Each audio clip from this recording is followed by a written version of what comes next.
Halo, selamat malam Sobat Langit Musik, apa kabarnya semua? Gua Rizal, senang banget hari ini bisa ketemu lagi dengan Sobat Langit Musik semua di episode ke-7 dari program Jebol atau Julitin Sepak Bola. Sebelumnya gue mau nyapa dulu ke Sobat Langit Musik semua, gimana? Puas nggak dengan liburnya kurang lebih 2 minggu terakhir ini? Semoga puas ya liburnya karena hari ini udah pada kembali beraktivitas lagi. Hari Selasa nggak kerasa, tiba-tiba udah beraktivitas aja ya. Tapi gue harap kalian semua tetap semangat. Kita kembaliin lagi, refreshing, kembali lagi, fresh lagi dalam menghadapi rutinitas seperti biasa. Semoga kalian semua juga ngerasain semangat itu juga ya. Sama kayak gue yang hari ini semangat banget untuk membahas banyak banget hasil-hasil kemarin yang mulai dari Liga Italia, dari Liga Inggris, Liga Spanyol, atau bahkan dari perjuangan timnas Indonesia kelompok umur usia 22, under 22 yang sedang berjuang di ajang SEA Games di Kamboja ini. Dan nggak lupa juga, hampir kelupaan karena ini pertemuan pertama dari kita, dari program Jebol ini setelah Lebaran. Gue juga ingin mengucapkan minal aidin wal faizin, mohon maaf lahir dan batin buat Sobat Langit Musik semua.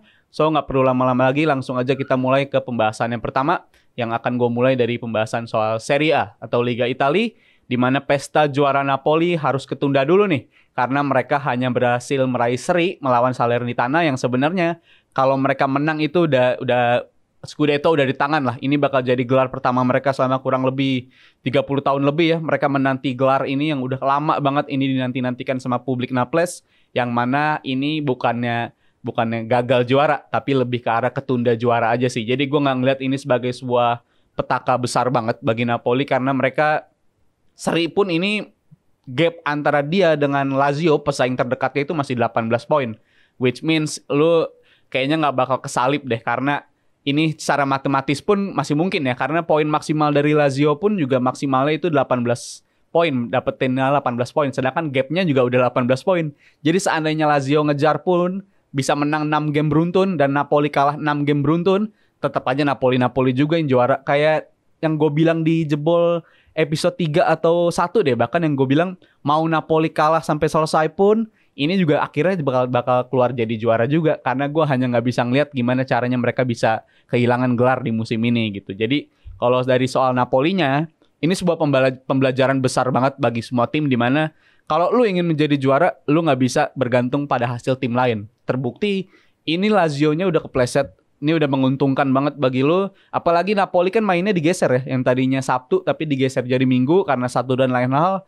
Gue nggak terlalu ngikutin kenapanya. Tapi yang jelas permainan mereka, pertandingannya seharusnya itu digelar hari Sabtu. Yaitu soal udah banyak lah isu-isu mereka bakal merayakan gelar. Ini bakal jadi match di mana mereka akan mengunci gelar. Tapi nyatanya harus ketunda dan main di hari Minggu.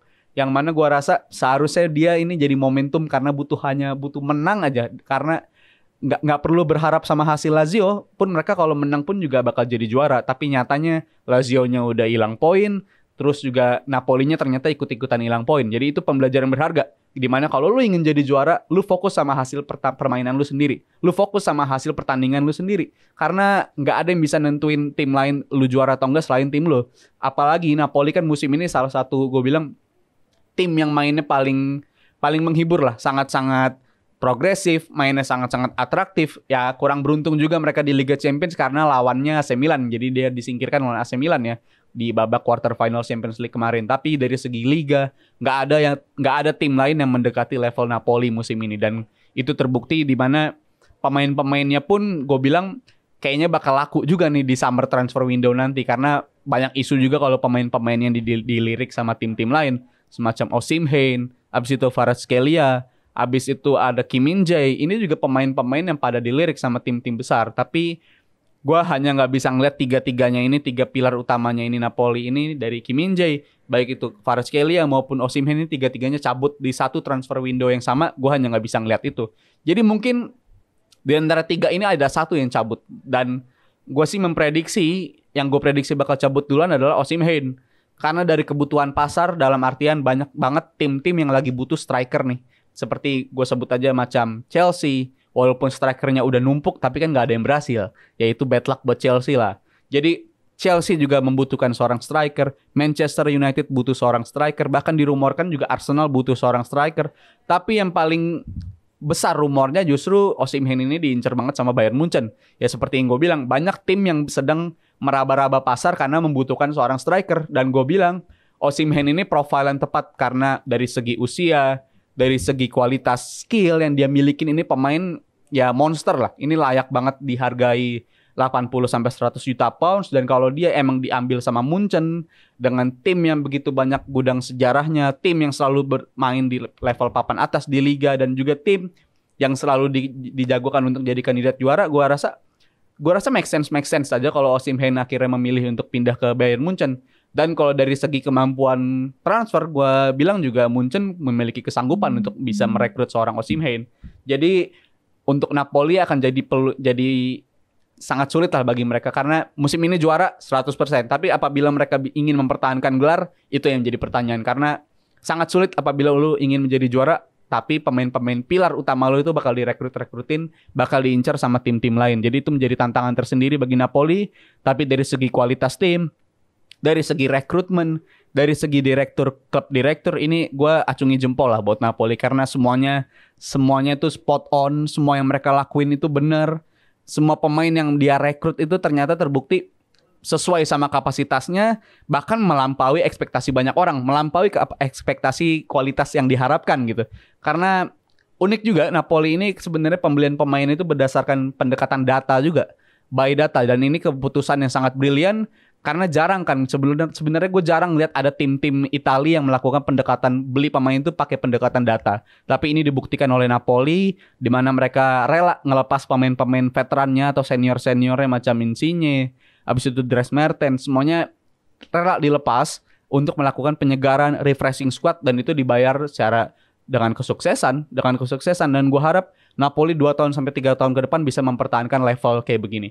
Terus yang jadi pertanyaan, setelah tadi udah gue sebutkan Napoli ini juaranya ketunda, kapan kira-kira Napoli akan mengunci gelar Liga Italia di musim ini? Kalau gue bilang akhir pekan nanti justru momen yang paling pas untuk dia bisa mengunci gelar, karena apapun hasil yang mereka dapetin itu bakal jadi ajang pengunci gelar mereka. Ya, tapi gue harap mereka bisa menguncinya dengan kemenangan lah. Jangan ngelepas gitu aja.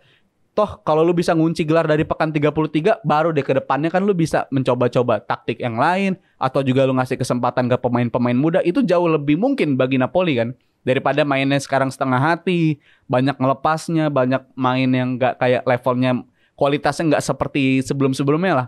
Jadi grafiknya agak menurun. Tapi gue bilang sebaiknya secepat mungkin main maksimal, kunci gelar dari pekan 33. Karena apabila mereka menang, praktis poin maksimal yang akan diraih oleh Lazio nggak akan bisa menyamai level poin yang dicapai oleh Napoli musim ini. Jadi tunggu aja, akhir pekan ini mungkin kita akan melihat pasukan dari Napoli ini akan mengunci gelar Serie A pertamanya semenjak tahun 1986, yang mana itu udah lama banget. Mungkin Maradona masih aktif ya waktu itu di Napoli, dan sekarang Maradona udah nggak ada, dan ini bakal jadi pencapaian luar biasa banget bagi Napoli karena udah ditunggu-tunggu sama publik Italia di sana.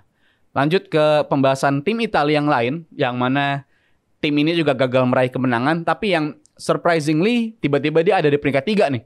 Karena sebelumnya tim ini terlempar dari zona 4 besar, bahkan 6 besar sekalipun dia terlempar. Tapi ternyata dia bisa merengsek ke peringkat papan atas tiba-tiba karena dapat bantuan poin yang tadinya udah direbut, yang tadinya udah dihukum, dia dapat hukuman 15 poin pengurangan. Tiba-tiba itu dibatalkan dan Juventus berhak mendapatkan 15 poin itu kembali. Yang mana ini bakal jadi berita baik banget karena ya ibarat bonus lah. Karena Juventus kehilangan 15 poin itu pukulan besar banget buat gua, dan keputusan Juventus dikurangi 15 poin itu kan juga bisa dibilang ada campur tangan politisnya juga ya. Campur tangan politis banget, yang mana sebenarnya tim yang ngelakuin cara-cara transfer atau cara-cara pengaturan keuangan seperti Juventus gue yakin banyak. Selain Juventus pasti masih ada, tapi kenapa Juventus doang yang dibredel atau dipretelin kayak begini? Itu kan yang jadi pertanyaan. Tapi ya apapun hasilnya itu kita terima aja keputusan di persidangan yang terbukti Juventus berhak mendapatkan 15 poin itu kembali. Dan ini gue sangat-sangat menyambut baik lah istilahnya kabar ini. Tapi jangan salah sangka ya, gue sangat-sangat keras soal finansial keuangan bagi klub. Karena gue tuntut klub-klub itu kalau bisa jujur lah. Karena jangan sampai ada penggelapan, jangan sampai ada korupsi dalam pengaturan keuangan, neraca keuangan klub. Tapi kalau untuk Juventus ini gue harap ini jadi pembelajaran berharga banget. Kalau pembukuan keuangan itu adalah hal yang sangat penting. Tapi kalau dari segi performance, gue juga suka banget sama Juventus musim ini. Walaupun di awalnya shaky, startnya jelek banget. Bahkan muncul rumor Allegri out, Allegri ini udah expired sebagainya, tapi terbukti bahkan setelah pengurangan 15 poin itu ya Juventus makin drop, tapi setelah itu gue lihat permainannya justru meningkat sampai akhirnya poin yang mereka bisa kumpulkan pun gue bilang fine aja, karena performance mereka cukup bagus, cukup meningkat setelah itu. Tapi ya what can I say, kalau lu dikurangin 15 poin ya pukulan besar. Tapi dari segi performance tadi gue bilang belakangan justru turun lagi Juventus. Terbukti 4 match terakhir mereka sulit banget buat menang, walaupun mereka lolos juga ya, lolos di Europa League, tapi gue bilang menangnya juga menang beruntung dari lawan Sporting Lisbon itu. Tapi kalau dari segi performance lagi menurun, dan gue khawatirnya sampai akhir musim ini yang bakal jadi berlanjut gitu, performa seperti ini yang jadi berlanjut bagi Juve, di mana performance yang kurang maksimal banget, yang mana para pemain-pemain utama yang sebelumnya bisa mengangkat performa tim semacam Angel Di Maria, abis itu ada Vlahovic, itu lagi menurun kualitasnya. Tapi gue harap ini bisa terlewati momen-momen ini, di mana ada poin-poin yang mana mereka masih bisa fokus lagi, bisa mengunci papan 4 besar itu udah pencapaian bagus buat Juventus musim ini. Terlebih mereka juga masih bertanding di 4 besar babak Europa League, yang mana gue bilang ini masih sangat realistis untuk mereka dapatkan, walaupun sangat sulit ya. Europa League musim ini sangat-sangat ketat, dan gue bilang akan jadi tantangan besar bagi Juventus apabila mereka ingin meraih gelar Europa League di musim ini. Dan kita cukup dari Juventusnya, sekarang beralih ke Duo Milan yang secara di luar dugaan banyak orang, ternyata mereka jadi 2 semifinalis yang akan bertanding di Liga Champions musim ini, dan juga dipastikan salah satu di antara mereka bakal berada di final Liga Champions musim ini. Yang ini sebuah berita yang luar biasa banget bagi publik fans Liga Italia. Bagi gue pun, gue sangat bahagia ngelihatnya, terlebih AC Milan ya, karena kita tahu AC Milan punya reputasi atau punya rekam jejak sejarah yang sangat-sangat wangi lah, istilahnya wangi banget dia kalau main di Champions. Wah, inilah yang terjadi apabila lu punya DNA UCL. Gimana pun orang membantah soal DNA ini, tapi kan ini benar adanya di mana para pemain Milan itu kelihatan mereka ingin, kalau lu juara Champions kan lu dapat patch di bahu lu, yang mana itu menunjukkan jumlah trofi yang udah lu dapat itu, dan Milan itu udah dapat 7. Dan gue lihat para pemain ini sangat termotivasi untuk menambah angka tersebut menjadi 8. Itu yang gue bilang, itu yang dinamakan sebagai sebuah DNA. Di mana para pemain ini punya rasa lapar untuk terus mengukir sejarah. Karena dari para perasaan dari psikologis para pemain, mungkin secara psikologis mereka masih ngerasa mereka tim besar. Mereka dianggap sebagai tim elit. Jadi itu arogansi yang dibutuhkan bagi seorang pemain di atas lapangan, di mana lu bisa merasakan kepercayaan diri yang tinggi gitu. Di mana saat lu menghadapi lawan-lawan yang mungkin kualitasnya di atas lu, tapi kalau lu punya mentalitas, lu punya kepercayaan diri yang lebih, ya ini yang terjadi seperti AC Milan. Dan kalau dari AC Milan sendiri, kalau dari segi performance ya unik lah. Ini tim yang bisa gue bilang cukup unik, di mana kalau main bagus banget, gue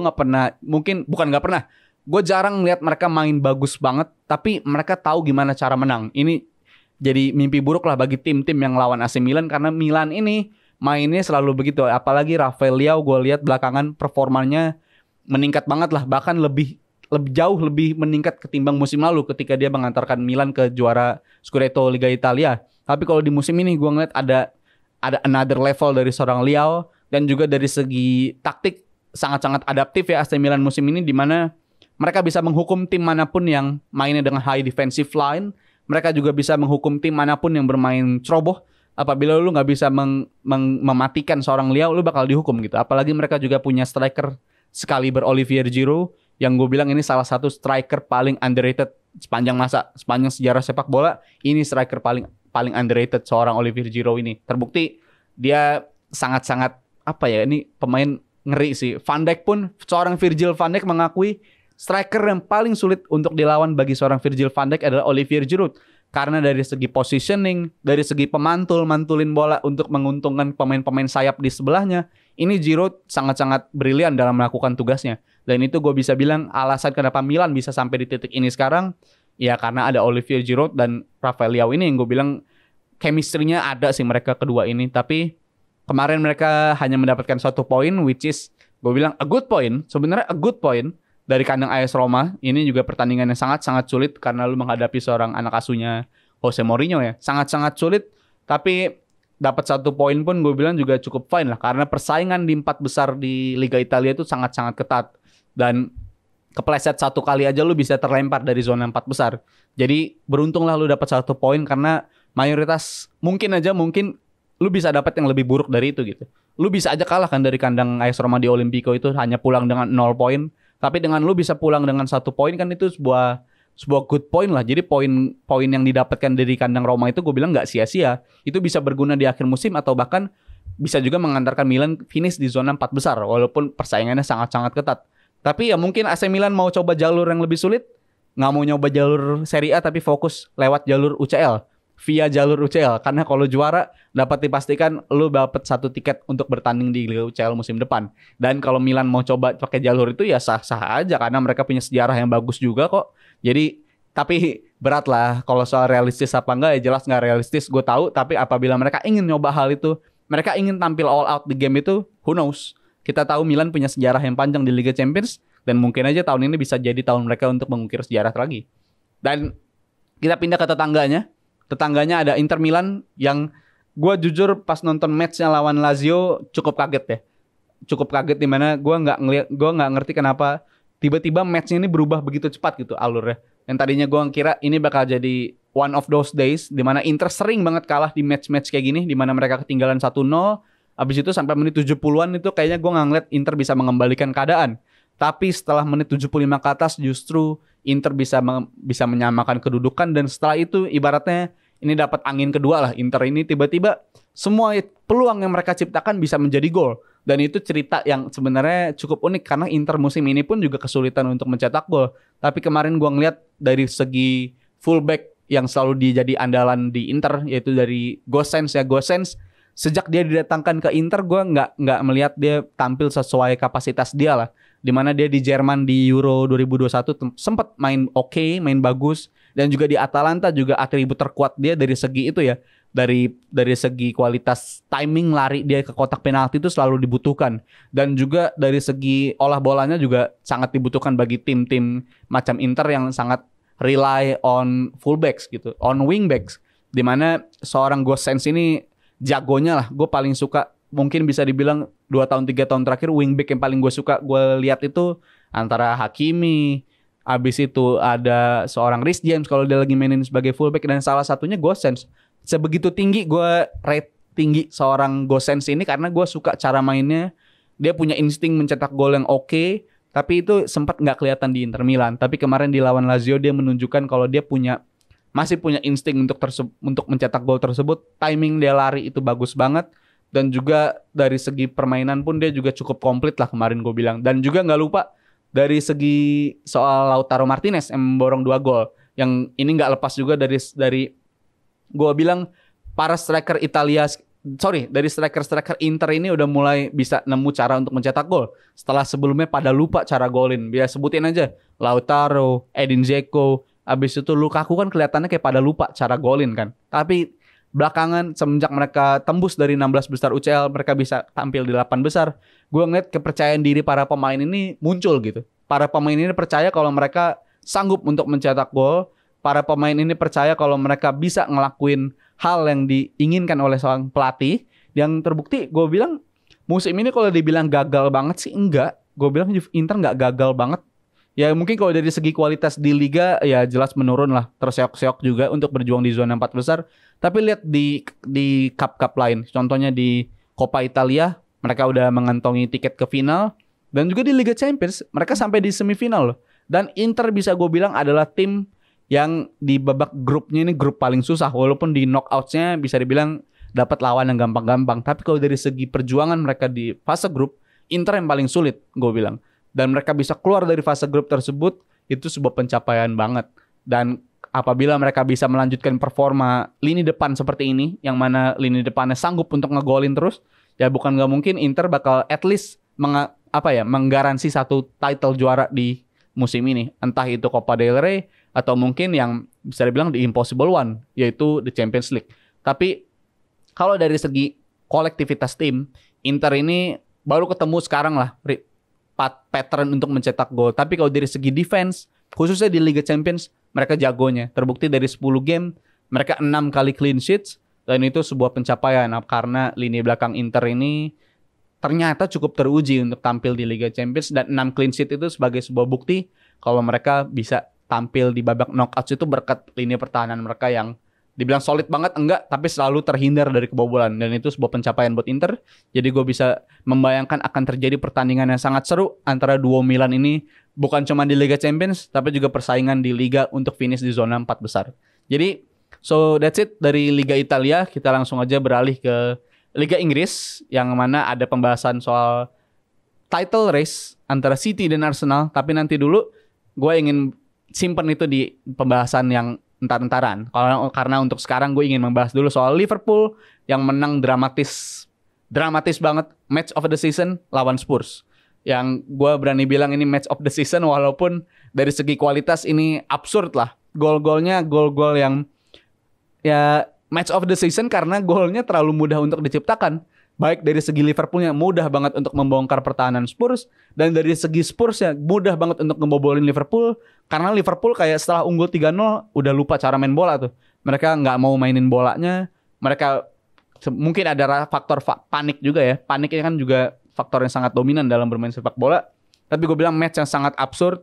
Liverpool dominannya di 15 menit pertama, tapi setelah itu dia kayak ngasih nafas lah buat Spurs ini yang gue bilang ternyata belum mati gitu. Gue kira setelah unggul 3-0 ini udah kill the game. Tapi ternyata Spurs bisa mencium aroma kebangkitan dan mereka memaksimalkan peluang-peluang yang mereka dapat.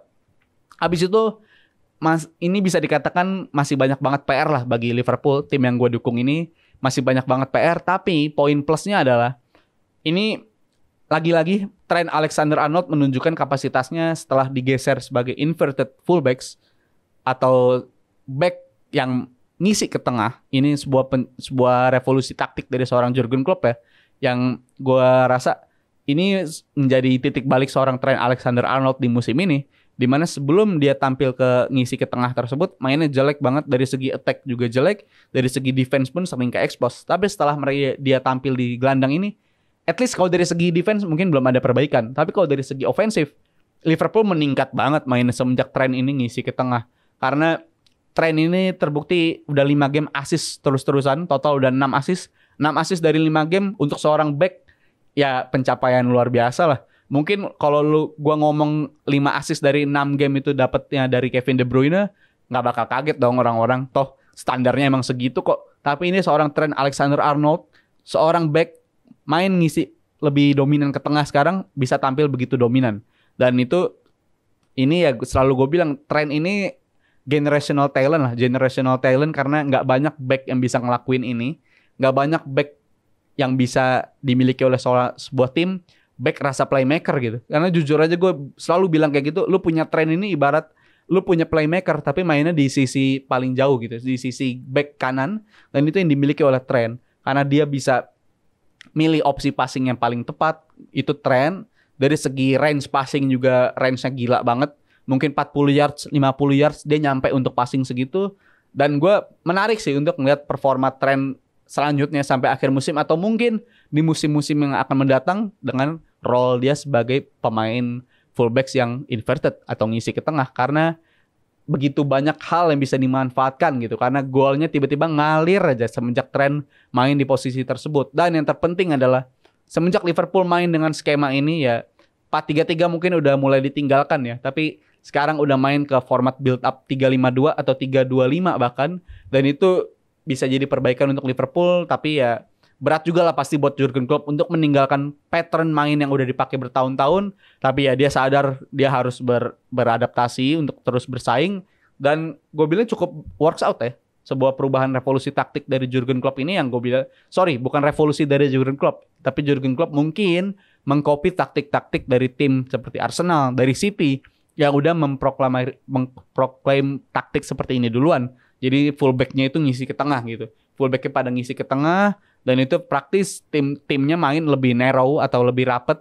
Dan itu menguntungkan bagi tim yang mainnya mengandalkan lini tengah. Karena lu bisa unggul jumlah di tengah, lu bisa build up lebih aman, dan lu juga bisa involve semua pemain yang dalam build up. Dan itu menguntungkan bagi Liverpool, terbukti. Semenjak Liverpool pakai taktik seperti ini kan belum kalah ya. Pertama kali dicoba itu lawan Arsenal, habis itu menang lawan Leeds, habis itu menang lagi lawan Nottingham Forest, menang lagi lawan West Ham, dan kemarin menang lagi dari Spurs. Dan yang terpenting, ini yang terpenting bagi gue dari perubahan taktik ini, yaitu Liverpool bisa ngerespon. Dan hal ini udah hilang dari awal musim, di mana Liverpool sering kebobolan di awal tapi habis itu nggak bisa ngerespon. Dan itu praktis bikin Liverpool kehilangan banyak banget poin lah musim ini dari segi permainan yang seperti itu. Sering kecolongan. Tapi dari pertandingan lawan Arsenal ketinggalan 2-0 tiba-tiba mereka bisa mengembalikan keadaan, menyamakan kedudukan menjadi 2-2. Habis itu lawan Leeds ya menangnya praktis sangat-sangat mudah lah. Tapi lawan Nottingham Forest golin kesusul dan mereka bisa ngegolin lagi. Itu sebuah respon dan itu yang diinginkan.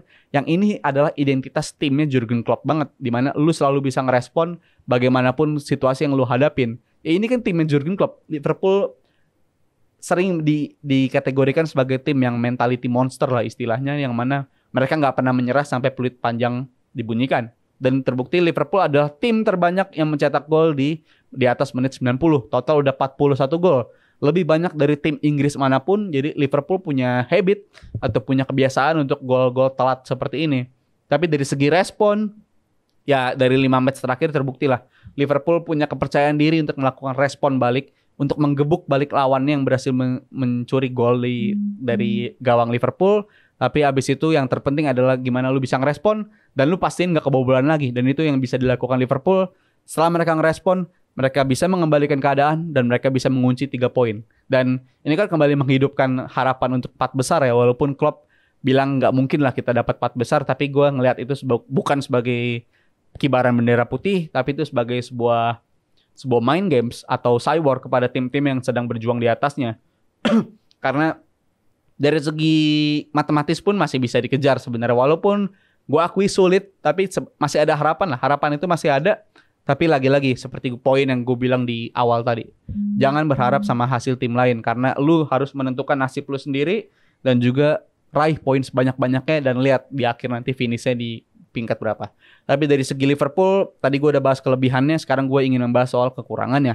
Dimana kalau dari segi kekurangan, tadi kan gue bilang dari segi taktik, sekarang build up-nya pakai 3 back ya. Di mana 3 back tersebut adalah Konate, habis itu Van Dijk, dan juga Robertson. Yang dimana sekarang lebih terbatas lah peran dia untuk mengisi ke depan, itu lebih terbatas. Robertson lebih sering ngisi ke belakang lagi, nambah jumlah jadi 3 back di belakang untuk posisi build up. Tapi dari segi formasi seperti ini, gue bisa ngeliat Robertson dan Van Dijk, bahkan Konate sekalipun, 3 pemain ini nggak nyaman untuk main dengan format seperti ini. Ya kalau dari segi gelandangnya mungkin udah fine lah. Walaupun masih banyak banget PR-nya, di mana gelandang-gelandangnya ini masih sering telat untuk melakukan pressing. Dan sekalinya pressing pun nggak angle press, nggak ngarahin gitu. Nggak ngarahin ke situasi sulit, nggak ngarahin ke situasi kaki terlemah pemain lawan. Tapi masih terlalu mudah bagi lawan untuk milih opsi passing. Dan itu menjadi PR untuk gelandang Liverpool. Tapi gelandangnya masih bisa belajar lah. Karena ini butuh adjustment, butuh pembelajaran lagi, butuh adaptasi lagi untuk melakukan taktik seperti ini. Tapi dari segi back ini yang jadi alarm banget buat gue. Karena dari segi Robertson, Van Dijk, dan Konate-nya masih kelihatan gak nyaman. Mungkin paling nyaman dari 4 back Liverpool itu adalah Trent. Karena peran dia baru dan dia ngerasa lebih nyaman. Dan dia bisa ngelakuin lebih dari apa yang sudah dia biasanya lakuin. Tapi kalau dari segi Robertson, dia kemarin banyak banget hilang bola. Bukan cuma di match kemarin doang, tapi di match-match sebelumnya. Begitu sering dia, tadi kan gue udah bilang ya, dia sekarang mainnya lebih limited, jangan terlalu sering ke depan. Tapi beberapa kali dia justru ngelakuin pressing yang gak terukur. Dia beberapa kali justru keluar dari posisinya untuk melakukan pressing. Mungkin masih ke bawah gaya permainan yang seperti dulu, yang mana Liverpool tiap ada bola dipegang lawan harus pressing secepat mungkin. Tapi itu kan udah nggak bisa dilakukan sekarang, karena praktis di lini belakang lu cuma punya menyisakan 3 orang di belakang. Dan itu mungkin bisa menjadi titik peluang bagi tim lawan untuk melakukan counter attack. Tapi ini yang harus dihindari sama Robertson. Jangan terlalu mudah untuk melakukan pressing, karena kalau ini terus dilakukan bukan nggak mungkin Liverpool bisa jadi kebobolan lebih banyak lagi. Bukan karena musim ini pun golnya udah banyak. Dengan perubahan taktik seperti ini bisa jadi golinnya banyak tapi kebobolannya juga banyak. Tapi gue yakin masih bisa banyak banget pembelajaran yang bisa diraih. Mungkin dari segi kenyamanan harus segera, nggak bisa kita nunggu lama. Karena dari segi Robertson, Van Dijk, dan Konate harus cepat mungkin menemukan kenyamanan dalam bermain di format seperti ini. Karena kalau dari segi permainan, dari segi pesaing pun udah nyoba taktik ini dan berhasil. Jadi nggak ada alasan bagi Liverpool untuk tidak melanjutkan taktik seperti ini. Terus dari Liverpool mungkin gitu aja. Kalau dari Spursnya ya Spurs just being Spurs. Cuma Spurs doang yang bisa kayak gini nih, yang bisa ketinggalan 3 gol, ngejar 3 sama, habis itu kebobolan lagi. Itu cuma Spurs doang, dan itu sebuah hal yang sangat memalukan sih bagi Spurs, yang mana Richarlison sebelumnya gue ucapin selamat dulu akhirnya bisa golin ke gawang Liverpool sekaligus menjadi gol pertamanya di Premier League musim ini, tapi tetap aja ini pemain flop of the season. Jadi catat itu, Richarlison menurut gue pemain paling flop di Liga Inggris musim ini. Dari segi Liverpool Spurs sekian. Sekarang kita beralih ke Manchester United yang berhasil meraih kemenangan dengan susah payah. Yang mereka menang dengan skor 1-0 dari Aston Villa. Mereka main di kandang, dan gue bisa pas nonton ini gue justru nggak nyaman nonton Manchester United-nya ya, karena jujur bisa dibilang jelek banget sih, enggak, tapi jelek lah, kualitasnya jelek lah United kemarin bertanding lawan Aston Villa itu, karena dari pemain opsi-opsi passing yang dipilih para pemain itu mayoritas salah. Bukan mayoritas, mungkin di saat kondisi nyerang, opsi passing yang dipilih itu ada aja opsi passing yang sebenarnya bisa jauh lebih bagus, lebih menguntungkan bagi timnya. Tapi justru yang dipilih opsi passing yang lebih menyulitkan temen, opsi passing yang mudah diintercept oleh lawan. Dan itu banyak banget sebenarnya peluang yang bisa diraih oleh Manchester United. Tapi berkat opsi passing yang mereka pilih, ditambah dengan decision making Manchester United, khususnya pemain lini tengah dan lini depan yang mungkin lagi off day, ya gue bisa lihat kemarin Manchester United juga sebenarnya beruntung juga bisa unggul 1-0 dan bisa mempertahankan keunggulan tersebut sampai selesai, sampai full time 90 menit. Karena dari segi kualitas pun gue angkat topi lah, gue respect banget sama timnya Aston Villa-nya Unai Emery ini, karena mereka terbukti berhasil menjadi tim yang sangat sulit untuk dikalahkan. Mereka selalu nemuin cara untuk tampil, untuk mencuri-curi peluang gitu. Karena gue ingat juga match lawan Arsenal pun mereka juga bisa curi-curi peluang. Dan hampir kalah juga Arsenal di match tersebut ya. Tapi kalau dari segi kolektivitas, Aston Villa ini bagus banget. Nggak heran bisa dibilang setelah kedatangan Emery, tim yang mainnya paling progresif dari segi poin itu timnya Emery ini, Aston Villa ini. Bahkan dari tahun 2023, kalau klasemen itu hanya dihitung dari tahun kalender 2023, Aston Villa ini adanya di 3 besar mungkin. 3 besar atau 4 besar lah. Karena dari segi kemenangan, dari segi poin-poin yang mereka bisa kumpulkan, ini tim yang berkembang banget setelah peninggalan Steven Gerrard. Pemilihan Unai Emery ini sangat tepat karena dari segi kualitas pemain, sebenarnya Aston Villa ini emang bagus. Tapi fokusnya ke United-nya, walaupun kerap jadi sorotan, lini belakang United kemarin berhasil meraih clean sheet lah. Karena clean sheet-nya ini yang udah dirindukan juga ya. Tapi 2 match beruntun mereka clean sheet dari lawan Brighton, yang mana mereka 90 menit bermain di bawah tekanan tapi mereka bisa clean sheet. Dan kemarin lawan Aston Villa juga sebenarnya banyak banget peluang di mana Aston Villa bisa golin, tapi nggak terjadi. Jadi 2 game clean sheet ini sangat membantu buat moral para pemain lah. Setelah mungkin kepercayaan diri para pemain pada kena mental ya. Pada kena mental setelah tersingkir dari babak Europa League dengan skor 3-0 dari Sevilla, dan itu kebobolannya sangat-sangat memalukan semua. Dan tapi setelah itu respon mereka seperti ini ya poin positif. Hal bagus dari skuadnya Erik ten Hag ini, di mana clean sheet-nya udah kembali. Dan jangan lupa kalau dari segi clean sheet, United adalah tim dengan clean sheet terbanyak di Premier League musim ini. Total mereka udah mengumpulkan kurang lebih 12 clean sheet di musim ini, di atas kiper-kiper lain lah dari pesaing-pesaingnya, baik itu dari Ramsdale, Ederson maupun Alisson dan Nick Pope. Tapi kalau dari segi perubahan, ini mungkin opini gue aja ya, sebaiknya United segera mungkin move on dari seorang David De Gea lah. Karena kalau dari segi clean sheet, gue bisa mengerti banget De Gea ini jagonya. Dari segi clean sheet, dari segi shoot stopper, David De Gea ini gue bilang sangat-sangat kualitas number 1 lah. Kualitas nomor 1 dan sangat layak untuk menjadi kiper nomor 1. Tapi kalau untuk United ingin lebih berkembang lagi, ingin tampil sebagai tim yang lebih dominan, lebih progresif dalam mengolah bola, gue harus bilang United harus bisa move on dari seorang David De Gea untuk bisa tampil dengan kiper yang lebih nyaman untuk memegang bola, kiper yang lebih tenang dan lebih kualitas passingnya lebih oke dari seorang David De Gea. Jadi jangan salah paham, jangan dipelintir-pelintir kalau gue nggak suka sama David De Gea, jangan. Karena David De Gea ini pemain yang kiper yang sangat berkualitas, pemain paling senior di Manchester United sekarang, kurang lebih udah 12 tahun dia berseragam Manchester United. Pemain yang sangat dihormati di ruang ganti. Tapi ya itu gue bilang, poin yang gue soroti adalah begitu nggak nyamannya David De Gea untuk build up, begitu nggak nyamannya opsi passing yang David De Gea ini pilih, nggak cuma menyusahkan diri dia sendiri, tapi justru menyusahkan pemain-pemain lain, menyusahkan rekan setimnya. Jadi ini yang gue bisa katakan adalah kalau lu ingin bertanding bermain dengan level yang lebih tinggi lagi, bermain dengan ala-ala tim modern di mana kiper bisa megang bola dengan nyaman, ya lu harus move on dari David De Gea. Terus diapain dong David De Gea-nya? Ya jadi kiper number 2, jadi kiper pemain pelapis, karena United kan pasti akan bertanding di 4 kompetisi lagi dong musim depan. Kalau mereka akan berjuang lagi di babak FA Cup, pasti berjuang lagi di Carabao Cup, pasti berjuang lebih keras lagi di Premier League, dan juga kalau mereka dapat Champions League, ya ini kan sebuah pencapaian juga bagi Manchester United. Jadi nggak ada salahnya lu punya 2 kiper yang berkualitas, apalagi kalau lu punya kiper backup sekelas David De Gea, akan ngerasa lebih nyaman dong daripada sekarang.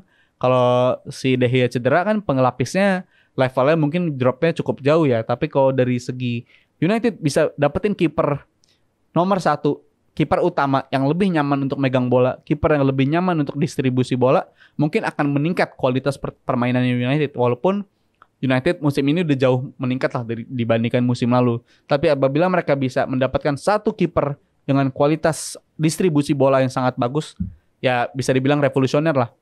Dan gue ini bukan cuma teori doang ya, karena terbukti dari tim seperti Manchester City dan Liverpool. Bisa kalian lihat perbandingannya sebelum kedatangan Ederson dan sebelum kedatangan Alisson. Liverpool tim yang sangat menderita di lini kiper, di mana waktu itu nggak punya kiper utama yang bagus-bagus banget. Dan juga dari City sempat mendatangkan kiper yang bisa melakukan distribusi bola, tapi nyata si Claudio Bravo nggak nyaman kayaknya kelihatannya untuk main di Liga Inggris. Dan itu yang terjadi di mana banyak banget terekspos, begitu nggak nyaman untuk build up dari belakang, dari bawah. Dan setelah kedatangan mereka berdua, justru merevolusi gaya main dari kedua tim tersebut. Bukan nggak mungkin apabila United bisa mendapatkan tipe kiper yang seperti itu, bisa meningkatkan kualitas Manchester United sesuai dengan level yang diinginkan oleh seorang Erik ten Hag. Kalau dari segi United mungkin itu yang bisa gue bahas, dan standing point dari gue adalah move on dari David De Gea dan juga mendatangkan mungkin pemain lain di lini belakang. Itu bisa jadi sebuah pergerakan di bursa transfer yang sangat-sangat brilian dari Manchester United ya. Dan nggak lupa tadi udah gue singgung juga soal ada kudeta di puncak klasmen Barclays Premier League di pekan ini, di mana si gajah akhirnya turun. Gajah itu akhirnya tumbang juga, yang mana dalam artian adalah Arsenal yang sudah disalib atau dikudeta oleh Manchester City lewat tangannya Manchester City sendiri. Yang Manchester City sukses ngalahin Arsenal di Etihad, sekaligus menang di match lawan Fulham di weekend kemarin, yang ini mengakibatkan mereka sekarang berada di puncak klasemen, unggul 1 poin dan juga unggul 1 game dari pesaing terdekatnya yaitu Arsenal. Faktor apa aja sih yang bikin City kayaknya di sekarang itu beda banget dari musim-musim sebelumnya? Gue bahas dari City-nya dulu sebelum ke Arsenal ya. Kalau dari City-nya dulu, bukan cuma dari musim-musim sebelumnya, bahkan dari segi sebelum World Cup pun ada perubahan yang sangat-sangat signifikan dari City ini. Dimana yang utama adalah, gue sempat kaget ketika City memutuskan untuk menjual seorang Joao Cancelo, yang gue lihat ini fullback terbaik yang dimiliki City lah dari segi ofensif ya, dari segi nyerang Cancelo yang terbaik sebenarnya. Tapi ternyata di bursa transfer Januari lalu dia dibuang sama Pep, yang katanya mereka berdua berselisih soal pendapat soal game time, dari segi soal taktik mungkin juga, dan si Cancelo ini memutuskan untuk cabut aja. Dan gue sempat kaget waktu itu karena apa yang ada di benak Pep, apa rencana yang dimiliki oleh Pep, dan ternyata jawabannya bisa kita lihat sekarang. Justru Pep lebih nyaman untuk tampil dengan fullback atau back kanan kirinya itu dengan back yang aslinya itu sebagai pemain lini tengah. Dari pemain lini tengah ada respon nih ya. Ada respon dari seorang Arctic Human soal nggak dijual loan. Siapa maksudnya yang di loan? Mungkin bisa tambah lagi biar bisa kita diskusiin di sini yang di loan siapa. Tapi gue lanjut dulu dari segi Manchester City, yang perbedaan itu yaitu fullback yang mereka mainin sekarang justru back yang tadinya nyamannya sebagai back tengah. Kayak semacam Ake, Laporte, dan Stones, itu kan sebenarnya naturalnya mereka sebagai seorang back tengah. Tapi mereka dimainkan sebagai fullback dan mereka tahu perannya yang dimainkan oleh apa. Jadi City sekarang ini jadi pembeda besar banget dari City sebelum-sebelumnya. Dimana lu bisa memainkan 4 back di belakang dengan defensive minded yang sama, dengan orientasi defense yang sama, dan itu menjadikan City sulit kebobolan sekarang. Dan itu terbukti lah. Sekarang mereka ada di track yang benar untuk meraih treble winners, di FA Cup udah masuk final, Di Premier League sekarang juga mereka udah di atas, yang mana City kalau udah di atas susah buat turun ya. Itu harus diakui juga. Dan untuk Liga Champions, gue bisa ngeliat mereka menjadi favorit sekarang ketimbang Real Madrid. Tapi gue bisa lihat City menjadi favorit karena dari segi defense-nya itu, dimana 4 back-nya ini semuanya seorang center back. Jadi segi defensive minded-nya udah sama. Dan mereka bisa mengunci kemenangan dengan cara seperti itu. Nggak perlu main cantik lagi, nggak perlu main atraktif, butuh ball possession 70%, 80%. Tapi beberapa kali gue lihat City musim ini justru punya ball possession hanya 30%, 40%.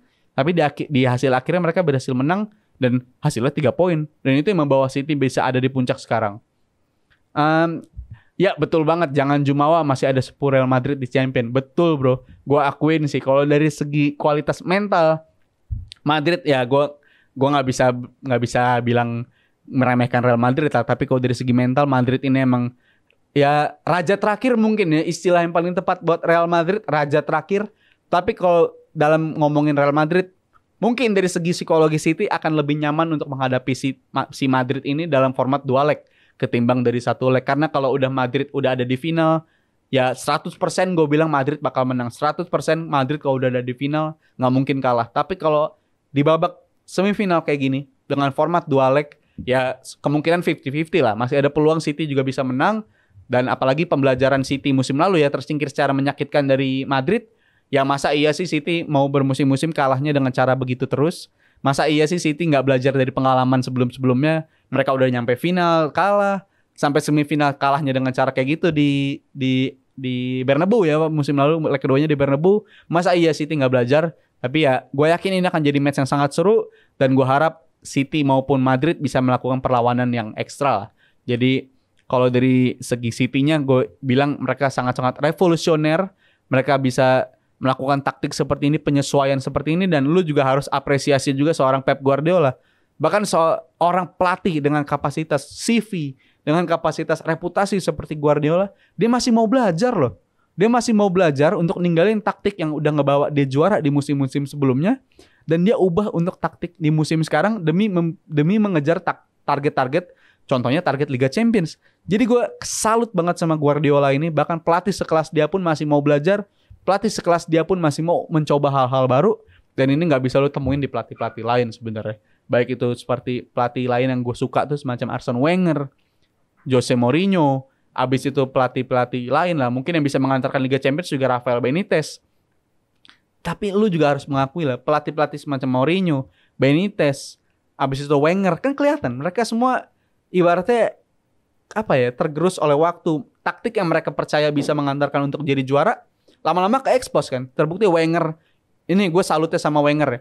Dia pelatih yang rela mundur ketimbang harus ganti taktik. Ini seorang Arsene Wenger, seseorang yang sangat-sangat keras kepala, yang lebih percaya akan filosofinya, walaupun filosofinya itu udah bertahun-tahun, udah usang, nggak bisa ngeraih kemenangan dengan taktik yang dia percaya, tapi akhirnya dia milih mundur supaya Arsenal bisa berevolusi ke arah yang lebih baik. Dan itu harus gue akui, tadi yang gue sebut tuh pelatih-pelatih favorit gue semua tuh. Baik dari segi Wenger, dari segi Mourinho itu favorit gue. Selain Jurgen Klopp pastinya ya. Dan kalau dari Arctic Human lagi nih, teman diskusi gue malam ini, Pep selalu rotasi, that's it bro. Dan yang terseram dari City adalah setiap mereka melakukan rotasi, kualitasnya nggak turun. Kualitas City nggak bakal turun-turun jauh banget gitu. Ketimbang macam katakanlah United melakukan rotasi, Liverpool melakukan rotasi, Arsenal melakukan rotasi, kan hasilnya jelek biasanya. Level permainannya menurun. Tapi lu lihat City, mereka punya pelapis yang sangat-sangat mumpuni lah untuk melakukan hal tersebut. Dan ini harus jadi contoh bagi tim manapun yang nantinya punya keuangan unlimited seperti City. Kalau ingin membangun sebuah tim, ingin merekrut seorang pemain, contohlah City. Nggak ada pembelian yang sia-sia. Walaupun ada juga yang gagal, tapi so far bersama Pep, pembelian yang dimiliki oleh City-nya sejak era Pep, jarang banget ada yang sia-sia pembeliannya. Kalau dari City-nya mungkin begitu ya. Gue bahas dari segi Arsenal ya sekarang. Yang gajah itu turun, yang gue cukup kasihan juga. Karena kalau jujur, tim paling layak juara di musim ini siapa? Ya gue bisa bilang Arsenal. Gak cuma kata gue doang kok. Lihat data statistik juga. Berapa hari mereka menghabiskan hari di puncak klasemen. Berapa pekan mereka menghabiskan di puncak klasemen. Sejak pekan pertama, mereka tuh udah ada di peringkat 1 atau 2 gitu. Dan semenjak pekan ketiga, sampai pekan 32, mereka selalu ada di puncak. Jadi gimana bisa lu nggak bisa bilang kalau dia bukan bukan tim yang sangat layak juara karena 50 poin dari 50 game itu udah Champions material. Udah tim-tim yang biasanya jadi juara, tim-tim yang level juaranya tuh macam Liverpool atau City itu biasanya ngelakuin hal-hal kayak gitu, bisa win streak, bisa mengumpulkan 50 poin dari total 20 game, itu pencapaian. Karena musim terbaik Liverpool ketika menjadi juara pun itu mengumpulkan dari 20 game 58 poin. Itu ya rekor terbaik sepanjang sejarah yang dimiliki oleh sebuah tim. 58 poin dari 20 game. Dan sekarang Arsenal bisa mengumpulkan 50 poin dari 20 game juga gue bilang pencapaian. Bahkan mereka sempat leading 8 poin kan. Ini teman-teman yang udah respon ya. Mungkin ada yang kecewa juga. Aduh kenapa City lagi? Udah biasa City mainnya late game. Betul. Apalagi gue fans Liverpool ngerasain banget apa yang bisa dilakuin sama City ketika ini istilah dari bro Arctic Human ya. Soal late game. City ini suka banget ngelakuin ini. Tapi kan mungkin lu setuju sama gue bro. Ketika City bersaing sama Liverpool, itu kan Liverpool posisinya di peringkat 2. Liverpool yang ngejar buntutnya City kan. Ini situasi yang beda banget di musim ini. Dimana justru City ngejar Arsenal. Arsenal yang leadingnya jauh. Leadingnya 8 poin loh. Unggul 8 poin. Seketika mereka hilang poin beruntun. Abis itu dihantam oleh Manchester City. Dan tiba-tiba mereka terkudeta dari Manchester City. Yang ini gue bisa bilang sebuah... Oh lu gak bisa gitu dong bro. Nih bro siapa nih gak ada namanya. Liverpool ke laut bang. Enggak lah. Masih tim elit ini enak aja. Kalau dari Liverpoolnya masih elit lah. Satu-satunya tim yang bisa mengganggu dominasi City dalam 5 tahun terakhir cuma Liverpool. Akuin dong kalau kayak gitu. Kan kalau dari segi Liverpoolnya bisa menyaingi City sampai akhir. Selalu sampai pekan terakhir. Kalau Arsenal kan belum tentu nih. Bisa nggak nyaingin City sampai pekan terakhir. Tapi gue balik lagi ke topik gue barusan. Di mana letak kesalahan Arsenal? Kenapa Arsenal bisa menyanyiakan keunggulan 8 poin? Kalau gue bilang titik balik Arsenal bisa... Thank you bro udah ngingetin slip Steven Gerrard. Iya, itu gak bakal gue lupain juga kejadian 9 tahun lalu ya. Tapi itu gue respon lo dulu deh. Justru gue sekarang ngelihat slipnya Steven Gerrard itu bukan sebuah hal yang buruk banget bro. Karena kalau gak ada slipnya Gerrard, gak ada Gerrard yang kepleset itu, mungkin takdir akan berkata lain. Mungkin Jurgen Klopp gak akan pernah ngelatih Liverpool. Mungkin Brendan Rodgers akan bertahan lebih lama di Liverpool. Ya ini kan sebuah takdir gitu. Ternyata gue sangat bersyukur sekarang Liverpool punya Jurgen Klopp. Jadi thank you udah ngingetin tapi. Itu pemain favorit gue BTW Steven Gerrard. Jadi thank you Arctic Human. Kalau dari Arsenalnya lagi. Udah unggul 8 poin kok bisa lepas. Kalau gue bilang 8 poin hilang itu sebuah hal yang gak bisa diterima lah. Dan tapi kalau seri lawan Southampton, lawan Liverpool, lawan West Ham. Mungkin ini akan mengundang tanda tanya ya bagi orang-orang. Tapi gue bisa bilang itu hal yang terjadi. Things happen. City musim lalu ketika menjadi juara pun juga hilang poin kok lawan Southampton. Hilang poin lawan West Ham. Hilang poin lawan Liverpool. Tapi apa yang gak dilakuin sama City yang beda dengan Arsenal musim ini? Simple. City gak kalah dari pesaing terdekatnya yaitu Liverpool. Sedangkan lu lihat Arsenal musim ini. Mereka dua-duanya baik itu di kandang maupun tandang kalah dari City. Dan mungkin lu bisa bilang ya it's just 6 points. It's just 3 points. Cuma 3 poin kok lawan City. Tapi gak bekerja seperti itu bro. Kalau lu mikirin selalu kalau lawan City tuh lepas aja poinnya, ya lu gak bakal jadi juara. Udah dibuktiin kok sama Liverpool. Satu-satunya musim mereka menjadi juara adalah musim di mana mereka bisa mengalahkan City di Anfield. Musim sebelumnya kalah 1 poin, itu simple. Karena mereka gak bisa ngalahin City baik di Etihad maupun di Anfield. Tapi kalau dari tim yang dari musim-musim lainnya kan Liverpool selalu ada kalahnya dari City. Mungkin ada juga nggak menangnya dari City. Karena jadi itu yang gue bilang poin termahal bagi sebuah tim yang ingin meraih sebuah trofi Premier League. Apalagi kalau pesaingnya City, lu harus harga mati bisa ngalahin City. Baik itu maupun di satu aja di home maupun di away harus bisa kalahin City. Karena 3 poin really matters. Dan ini bisa jadi 3 poin yang menentukan kapan bisa lu bisa menghentikan City. 3 poin itu yang bisa sangat berharga. Dan ini jadi pelajaran berharga banget. Karena City ini kalau udah di atas susah turunnya. Dan ini ada lagi respon dari temen Sobat Langit Musik lagi nih. Gak pengaruh gapnya. MU aja kena super late game 93-20. Yes. Momen Kun Aguero. Mungkin ini akan selamanya dikenang oleh fans Manchester United ya. Dan jujur ketika momen Aguero itu gue gak nyangka kalau City bakal begitu dominan di 10 tahun ke depan. Gue gak nyangka kalau City bisa menjadi seperti monster kayak sekarang. Gue ngelihat waktu itu City ketika jadi juara mungkin ya juara fine lah karena mereka dapat bantuan finansial yang sangat luar biasa. Tapi gue hanya nggak ngelihat waktu itu mereka bisa menang streak 3 piala beruntun, 2 piala beruntun, bisa nyentuh 100 poin buat jadi juara. Jadi Ya ini gue nostalgia juga lah ke momen 93-20 itu, karena itu gue jujur senang banget City bisa juara karena pesaingnya kan United ya. Gue sangat-sangat gak pengen dong United juara pastinya karena gue fans Liverpool, tapi ternyata Aguero bisa kunci kemenangan di setelah menit 93-20 itu. Ya itu kenangan manis banget lah. Tapi habis itu justru gue jadi kesal juga nih kenapa City jadi sekuat ini sekarang. Tapi ngomongin tadi kayaknya udah disinggung-singgung juga soal tim kecil. Kebetulan nih gue juga boleh nih ntar ngomongin ke tim Langit Musiknya ya buat ngobrol-ngobrol sama Arctic Human ini. Karena pendapatnya dari tadi menarik banget, bikin gue banyak nostalgianya dan bikin gue juga banyak kembali ke momen-momen yang mana gue juga sangat-sangat memorable lah bagi gue itu momen-momen. Dan tadi udah disinggung tim kecil, kebetulan penutupnya mungkin gue akan tutup dengan tim kecil ya, yaitu dari Chelsea. Setuju gak kalau Chelsea disebut tim kecil? Apa masih layak jadi disebut tim besar Chelsea? Kalau dari Chelsea-nya gue bakal bahas dari segi Frank Lampard, di mana tim ini nggak jelas arahnya mau kemana.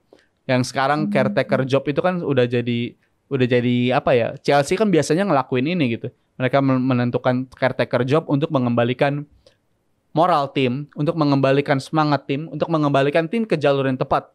Yaitu biasanya dilakukan oleh Chelsea. Terbukti ketika mereka mengganti manajer dengan pelatih yang sifatnya caretaker, katakanlah Avram Grant, habis itu Gus Hiddink, setelah itu Rafa Benitez, habis itu ada juga si Tuchel, itu kan selalu mereka bisa tampil jauh banget di ajang-ajang Eropa. Di musim Avram Grant misalkan, tadi udah gue sebut, mereka bisa sampai di final Liga Champions di musim itu. Di musim setelahnya, Gus Hiddink itu datang di tengah musim dan dia bisa mengantarkan Chelsea di semifinal Champions League. Itu sebuah pencapaian juga. Habis itu Rafa Benitez pecat pelatihnya sebelumnya si Roberto Di Matteo. Oh iya, sampai lupa gue. Roberto Di Matteo juga caretaker loh. Dia bisa mengantarkan Chelsea ke trofi Champions League.